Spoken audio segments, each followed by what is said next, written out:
5 idées de repas équilibrés.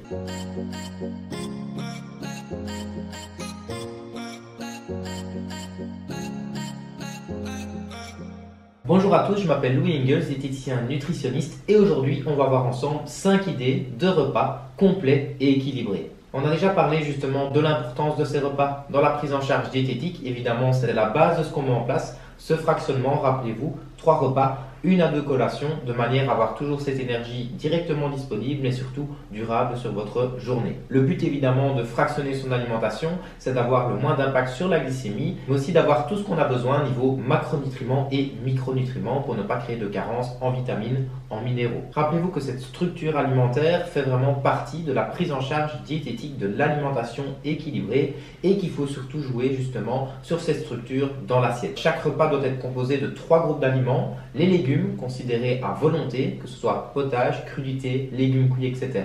Un quart d'assiette pour les féculents de type complet qui seront plus riches en fibres alimentaires, en vitamines et en minéraux.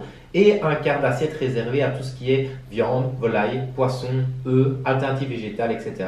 justement pour avoir son quota de protéines journalier. J'ai donc rassemblé 5 idées de repas justement pour vous donner un petit peu plus d'idées par rapport à vos préparations et pour éviter la monotonie alimentaire. N'hésitez pas à découvrir des nouveaux aliments que vous ne connaissez peut-être pas, mais aussi de combiner différemment les repas de manière, encore une fois, éviter cette monotonie. Dans ces repas classiques, il est toujours intéressant de commencer par un petit bol de potage ou un petit bol de crudités de manière à avoir déjà quelque chose dans l'estomac arrivé au moment du repas et que ce quelque chose soit surtout riche en fibres alimentaires, en vitamines et en minéraux. Je vous ai mis aussi quelques petites idées de dessert de manière à avoir vraiment ce repas tout à fait complet pour justement avoir ce petit plaisir de fin de repas. Alors j'ai fait le premier repas sous base de viande rouge, le deuxième sous base de volaille, le troisième sous base de poisson, le quatrième sous base d'œufs et le cinquième sera une alternative végétale. Le premier repas c'est un spaghetti bolognaise diététique. Donc ce spaghetti bolo, évidemment, il est très connu dans la population générale. Il y a souvent une fois par semaine, on va dire, où on aura cette assiette de pâtes justement en plat principal. Mais on peut très bien évidemment imaginer ces spaghettis bolognaise en version plus diététique. Partez évidemment sur des spaghettis complets, plus riches en fibres alimentaires, en vitamines et en minéraux. Beaucoup de légumes évidemment dans la sauce. Les légumes sont évidemment considérés à volonté dans le plan alimentaire. Concernant la viande hachée, il existe évidemment des viandes hachées maigres à 5% de matière grasse, donc pourquoi pas en profiter. Gardez en tête qu'en moyenne, que ce soit du hachis de bœuf, de porc, de poulet, de volaille, etc., on sera toujours aux alentours de 15%, mais il y a certains produits qui existent en deçà de cette quantité de matière grasse et le tout c'est de toujours essayer de lire un petit peu l'étiquette et de regarder du coup les acides gras, les lipides totaux sur la préparation par 100 grammes par exemple et regardez que ces lipides soient toujours en dessous de 5%. Et évidemment, rien ne vous empêche un petit bol de potage ou un petit bol de crudité à côté pour justement faire le plein de vitamines, de minéraux et de fibres alimentaires. Donc spaghetti complet, beaucoup de légumes dans la sauce, viande hachée maigre et un petit bol de potage ou un petit bol de crudité à côté. Et vous arrêtez évidemment de manger dès que vous sentez la satiété. Pourquoi pas commencer par le potage ou la crudité justement pour déjà avoir quelque chose dans l'estomac et ensuite attaquer votre assiette de pâtes. Comme dessert, pourquoi pas partir sur un petit produit laitier ou une alternative végétale enrichie en calcium tel un yaourt classique, une portion de skyr, une portion de fromage blanc, une portion d'alternatives végétales comme les yaourts au soja ou un verre de lait d'amande, etc.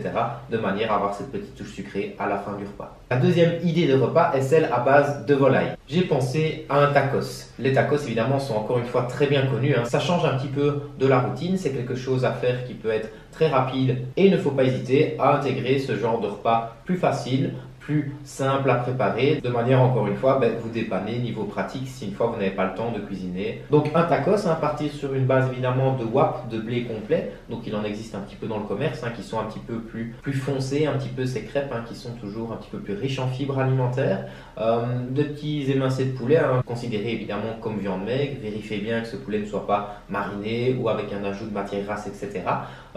Pour la sauce, beaucoup de légumes, ça peut être une sauce à base de tomates, de poivrons, de carottes, de champignons, etc. de manière à avoir une petite sauce provençale un petit peu dans votre tacos. Et en plus de ça, pourquoi pas faire une petite sauce à l'avocat de manière à faire évidemment le plein d'oméga 9. Encore une fois, pourquoi pas un petit bol de crudité ou un petit bol de potage à côté pour faire le plein de légumes.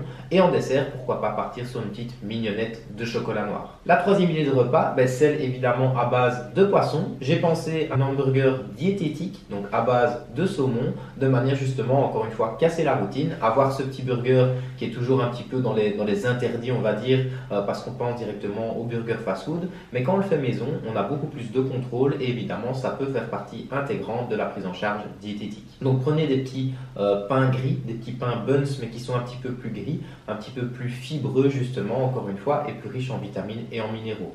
Un petit pavé de saumon classique, pourquoi pas partir sur une petite sauce à base de jus de citron, une petite yogourette, pourquoi pas pour mettre dans le burger. Et évidemment, autour de cet hamburger, une salade composée, ne rajoutez pas évidemment de féculents en plus, vous avez déjà le pain qui sert comme féculent. Et pourquoi pas partir évidemment sur une vinaigrette qui sera riche en oméga 3, type huile de colza, l'huile de lin, l'huile de noix, etc. de manière à faire le plein d'oméga 3 avec votre saumon et votre vinaigrette. Comme dessert, pourquoi pas partir sur une petite salade de fruits que vous faites vous-même, des petits fruits découpés, avec pourquoi pas un petit peu de cannelle dans la salade de fruits pour donner cette petite saveur un petit peu sucrée, sans augmenter évidemment le taux de sucre ajouté. La quatrième idée de repas, évidemment encore un repas simple et pratique, une petite omelette à base si possible de columbus qui seront plus riches en oméga 3, acides gras essentiels pour la santé et pour la perte de poids, avec un petit peu de jambon dégraissé, donc une charcuterie maigre. Vous pouvez aussi remplacer ce jambon dégraissé par du filet de Saxe, du filet d'York, etc. de manière à avoir un petit goût plus salé dans cette omelette. Et pourquoi pas garnir cette omelette de champignons. Vous pouvez également accompagner cette omelette d'une portion de féculents, évidemment, féculents de type complet. Et cette fois-ci, pourquoi pas partir sur des patates douces. Vous pouvez les faire en frites, en croquettes, etc. cuites au four, donc vraiment les découper selon votre préférence. Ensuite, un petit peu d'huile d'olive dans le plateau pour enfourner. Et ensuite, vous avez cette petite frite qui sont un petit peu croquantes avec une petite saveur sucrée. Mais dites-vous que ces patates douces sont vraiment plus riches en fibres alimentaires, en vitamines, en minéraux, en polyphénols, etc. Comme dessert, pourquoi pas partir sur une petite compote sans sucre ajouté, une petite compote que vous pouvez faire évidemment maison, ou même une petite purée de fruits, par exemple de pommes, de poires, de fraises, etc. de manière encore une fois à avoir cette petite touche un petit peu sucrée, mais remplie de vitamines à la fin du repas. Et la dernière idée de repas, pourquoi pas justement partir sur une recette plus végétarienne. J'avais pensé à partir sur une base de courgettes farcies un petit peu, donc vous avez les courgettes qui sont un petit peu plus rondes, donc plus faciles un petit peu à préparer. Faire un petit mélange de quinoa et de lentilles. Rappelez-vous que les légumineuses doivent toujours être associées aux céréales pour former des protéines complètes, contrairement aux protéines dites animales qui sont déjà complètes lors de leur préparation.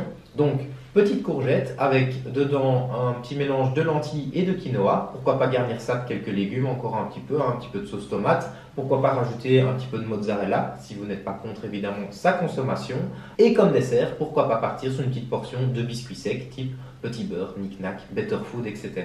de manière à avoir ce petit aspect croquant à la fin du repas. Donc voilà, n'hésitez pas évidemment à découvrir des nouvelles choses, à recombiner différemment ces différents aliments. Et si vous voulez plus d'infos par rapport aux différentes recettes que je peux vous proposer, toutes les infos se trouvent en description. N'hésitez pas justement à élargir, à tenter des nouvelles choses, à élargir ce champ alimentaire pour encore une fois éviter la monotonie. Et n'oubliez pas que de se réconcilier avec ses repas, c'est le premier pas. Ciao!